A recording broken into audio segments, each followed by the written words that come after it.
सन 2025-26 या वर्षाकरता कार्यक्रम खर्चाकरता उद्योग विभागास 1021 कोटी रुपये, कामगार विभागास 171 कोटी रुपये, वस्त्रोद्योग विभागास 774 कोटी रुपये आणि कौशल्य रोजगार उद्योजकता आणि नाविन्यता विभागास 807 कोटी रुपयाचा नियतव्यय प्रस्तावित आहे.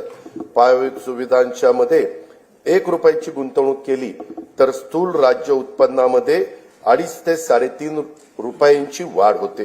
हे लक्षात घेऊन विमानचालन, रेल्वे, मेट्रो, महामार्ग, जलमार्ग, जलवाहतूक, बंदर विकास, सिंचन, ऊर्जा, परिवहन व दळणवळण येत्या क्षेत्रात येत्या 5 वर्षात विक्रमी गुंतवणूक करण्याचा शासनाचा निर्धार आहे.